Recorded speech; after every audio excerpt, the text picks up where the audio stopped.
Yes, I know it's been that long, but still knocks is still knocking around. Dricus du Plessis, the former middleweight champion, is back this weekend to take on the Nigerian nightmare, Kamaruddin Usman. And I'm not going to lie, I didn't even know that was his government name until about 5 minutes ago researching this fight. So, Kamaruddin is what I'm going to be calling him for the rest of my life. This is a very interesting matchup, to be honest, because I think it's a matchup with a lot of question marks as to Usman in particular and how he's going to do with a full camp at middleweight. Because, of course, the only time we've ever seen him at middleweight was that short notice fight with Khamzat, which is a performance I'm going to be referencing quite a lot within the next few minutes because it does pay dividends to how I think this fight is going to go. Because they both fought Khamzat. Dricus' last fight, the last time we saw him, was against Khamzat. Honestly though, he himself would probably want to forget that fight. That genuinely is one of the worst title fight performances I've ever seen. I've never seen somebody look like such a victim ever in a UFC title fight. It was just horrific to watch as someone who really likes Dricus du Plessis. Yeah, like I said, this is Usman's second fight at middleweight and his first with a full camp. However, I think we can still use the short notice Khamzat fight as a good way of seeing how he's going to show up for this fight. And now, while that was over 2 years ago now, it was still a very, very good performance. Now, a lot of people, including me, would say if that 3-round fight was a 5-round fight, Usman would have probably taken it against someone who was terrifying and undefeated at the time in Khamzat Chimaev. Because the first round, Khamzat comes out as he always does, shoots in immediately. Usman tries to sprawl, but eventually he does get him down and gets his back, and it looks like Khamzat's going to get him out of there in round 1.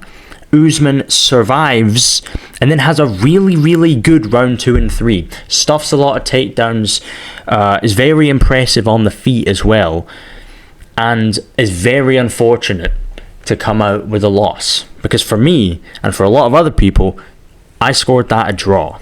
But we'll move on to Usman's most recent fight, over a year ago. I think we've got to really take in how inactive this guy's been the last 2 or 3 years or so. Because his last fight, and his last win as well, was against Joaquin Buckley in June 2025, over a year ago. But it was a very, very solid performance. That fight looked like vintage Kamaru Usman. The Usman that was just beating everybody at welterweight on that crazy win streak. One of the greatest welterweights of all time. That returned for 25 minutes against Joaquin Buckley.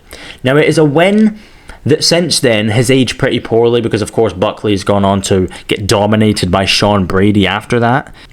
But nonetheless, it is still a very, very impressive performance from Kamaruddin. Like I mentioned before, Dricus also fought Khamzat. That was the last time we saw him. And, as I said already, that was the worst performance I've ever seen in a title fight. Khamzat pretty much, in my opinion, 50-44s him. And Dricus loses his belt with a whimper. And the way Dricus was manhandled in this fight, the way he just accepted every position he was in on the ground, really, it makes it hard for me to pick him in this fight. Because in his previous UFC performances, specifically against Strickland and Adesanya, he's shown some very strong grappling, and albeit Adesanya isn't the strongest in the grappling department, neither is Strickland offensively, because Strickland does have really good takedown defense normally, and we saw that in the Khamzat fight. So what he was able to do to Strickland in the grappling department is still very impressive, but then vice versa, seeing what happened against Khamzat is just very embarrassing, to be honest. But the unfortunate thing with this Khamzat fight for Dricus is it kind of clouds everybody's memories. It really does. And in this sport, we all have short memories. We all do. Dricus, before this fight, was undefeated in the UFC. Undefeated, came in, won with a lot of finishes. KO'd Trevin Giles, submitted Darren Till, TKO'd Derek Brunson, TKO'd Robert Whittaker. He was a massive, massive underdog in that fight as well. No one was picking Dricus to beat Robert Whittaker. And then wins the belt over Sean Strickland in a controversial decision, to say the least. But he does get it back with a very, very convincing decision win in the rematch. And then, of course, finishes Israel Adesanya, who at the time was still alright. We all thought the Strickland fight was a fluke. He wasn't washed just yet, although that fight was the start. Dricus, in his UFC career before this Khamzat fight, was extremely successful, and I would argue he's one of the best middleweights of all time.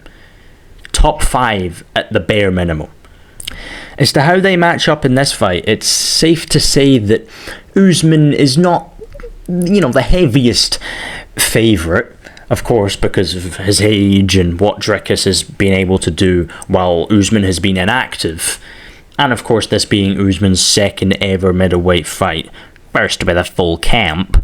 But, honestly, looking at this fight and analysing it in each of both of their styles, I highly, highly doubt this does not get to the scorecards. I think this is going to go the entire 25 minutes and we're going to see a really technical fight.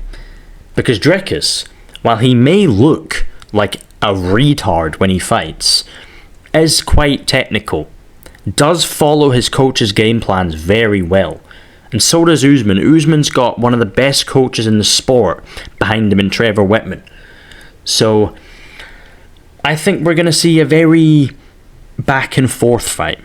Maybe Dricus comes out very strong in the first round and then Usman kind of eases himself in. I think it's very, very critical for Kamaruddin, however, to start this fight strong. Because I feel like Usman rides momentum very well. Against Colby specifically.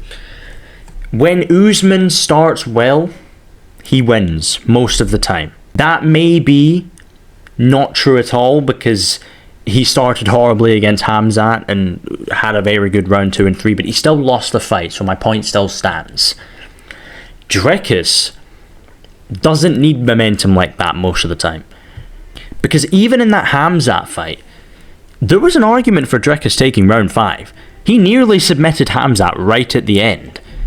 So Dricus, he's one of the he's a fighter that has moments. He's a moments fighter. Breaking Strickland's nose, finishing Adesanya, dropping Whittaker with a jab. All moments.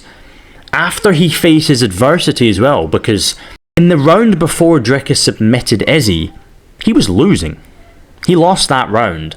And a lot of people had it 2-1 Izzy going into round 4, and Dricus found a way to get a submission. That's just a champion mentality.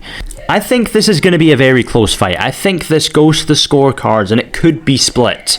However, I think the smartest play is to take Dricus du Plessis by 48-47 unanimous decision. And that is my final prediction for this fight. I think Dricus is just going to end it better. I feel like Usman could have a good first round, maybe take Dricus down, and then maybe, in round 4 or 5, Dricus starts stuffing takedowns, starts landing on the feet. I'm not sure how Usman is going to be able to deal with the way Dricus blazes in with weird 1-2s, because Dricus is very explosive in his striking. Usman barely fights fighters who are explosive and as big as Dricus is in terms of his demeanour in the striking. As long as Dricus can just stay at range, pop him with low kicks and head kicks as well, because Dricus does like to mix it up like that in the kick range, he should be fine. And I'll take him by 48-47 unanimous decision.